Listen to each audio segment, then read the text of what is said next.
రోజా గారు ఎప్పుడు ఏదో ఒకటి మాట్లాడుతూనే ఉంటారు. మరోసారి పవన్ కళ్యాణ్ గారి పైన, అలాగే నాగబాబు గారి పైన కొన్ని మాటలైతే జారారనమాట. అలాగే మార్క్ శంకర్ సంబంధించి మాటలు కూడా కొన్ని మాట్లాడారని కూడా తెలుస్తుంది. అసలు ఎందుకు ఆమె ఇప్పుడు అంత రైజ్ అవ్వాల్సి వచ్చింది? సో ఇప్పుడు ఏంటంటే రోజా గారి గురించి మాట్లాడటానికి తెలుగు భాషలో ఉన్న మాటలు అయితే అయిపోయినాయండి. ఇంకా మనకి బూతుల సంస్కృతిలో మాట్లాడే మాటలు ఉంటాయి కదా, అవి మాత్రం మాట్లాడచ్చు. సో మరి ఒక ఆడపడుచు కాబట్టి ఆవిడ మీద మనం మాట్లాడలేము. సో ఇంకా అంటే ఆవిడ నోరు ఎందుకు అట్లా అదేదో ఒక దానికి ఒక పేరు కూడా రావట్లేదు, ఏం చెప్పాలని అంత నోరు వేసుకుని ఆవిడ ఇష్టం వచ్చినట్టు మాట్లాడి ఎవరు ఏమనర్లే అని ఒక విచ్చలవిడతాను, ఇంకా అధికారంలో ఉన్నామేమో అనుకునే ఒక అహంకారం, దాంతో వచ్చిన మాటలు అనమాట. ఇంకా ఆ పదాలు కూడా వాడటం నాకు ఇష్టం లేదు, అలాంటి మాటలు మాట్లాడుతూ. సో ఏంటంటే ఇప్పుడు జగన్ గారు రీసెంట్గా ఆవిడకి ఇది ఇవ్వట్లేదు, నెక్స్ట్ టర్మ్కి ఆ ఎమ్మెల్యే సీట్ ఇచ్చే పొజిషన్ లేదు. అక్కడ ఎవరో ఇంకొక పర్సన్ ఆల్రెడీ సెలెక్ట్ చేశారని తెలుస్తుంది అక్కడ పార్టీ అధ్యక్షుడుగా నగరిలో. సో ఇప్పుడు ఆమెకి ఇంకా అంటే భయం పట్టుకుంది, నెక్స్ట్ టర్మ్కి ఎలక్షన్లో మనం ఉండమేమో, మనకు సీట్ ఇవ్వరేమో, ఎందుకంటే ఆల్రెడీ ఓడిపోయినప్పుడు ఆటోమేటిక్గా ఇప్పుడు జగన్ అనే ఇప్పుడు అటెన్షన్ కోసం ట్రై చేస్తున్నారు. అదే చెప్తుంది, ఓడిపోయినప్పుడు ఆటోమేటిక్గా జగన్ అనే వ్యక్తి దూరం పెట్టేస్తాడు, మామూలుగా గెలిచిన వాళ్ళనే దూరం పెట్టేస్తాడు, అందులో ఓడిపోయిన వాళ్ళని అసలు దగ్గరికి కూడా రానివాడు. సో ఈమె ఎంత ప్రయత్నించిందో గత 10 సంవత్సరాల్లో.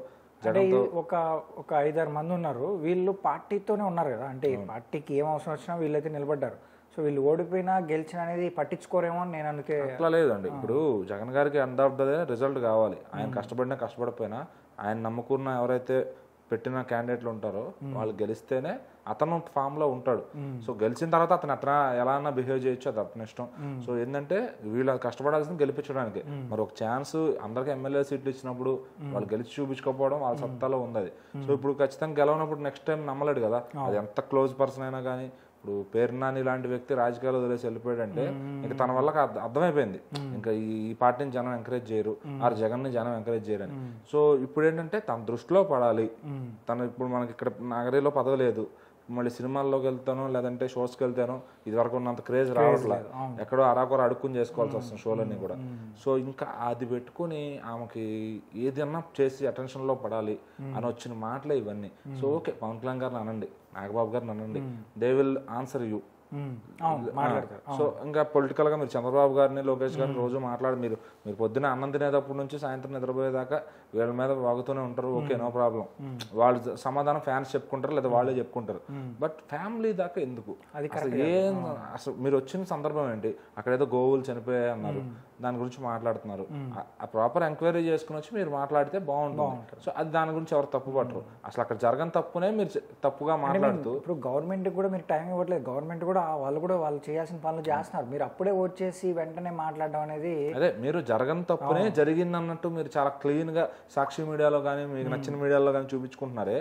సో అది చేస్తమే తప్పు. సో అది ఓకే, మీరు ఏదో పోరాటం చేసుకుంటున్నారు కాదంటారు. సో ఎవరు అడ్డుపడరు. వచ్చి ఫ్యామిలీని అంటాం. ఇప్పుడు చంద్రబాబు గారు దేవుడితో పరాజకాలు ఆడాడు, అతను అనుభవిస్తున్నాడు, చాలా జరిగినాయి అతనికి. అట్లానే ఇప్పుడు పవన్ కళ్యాణ్ గారికి కూడా రీసెంట్ గా ఎదురైంది. అంటే ఏంటంటే డైరెక్ట్ గా మార్క్ శంకర్ గారి ఇష్యూ గురించి మాట్లాడి, అంటే ఈయన పవన్ కళ్యాణ్ గారు తిరుపతి లడ్డు గురించి కానీ దేవుడితో ఇది చేశారని కానీ, ఆయన ఏం చేశాడు? అక్కడ జస్ట్ వచ్చాడు, లడ్డు బాగాలేదన్నప్పుడు పోరాడాడు, మాట్లాడాడు. అదే విషయం జనాలు చెప్పారు అంతే. దాంట్లో అందులో కల్తీ జరిగిందని ఆయన కల్తీ చేయలేదు కదా, ఆయన చేత్తో కల్తీ చేస్తే తప్పు.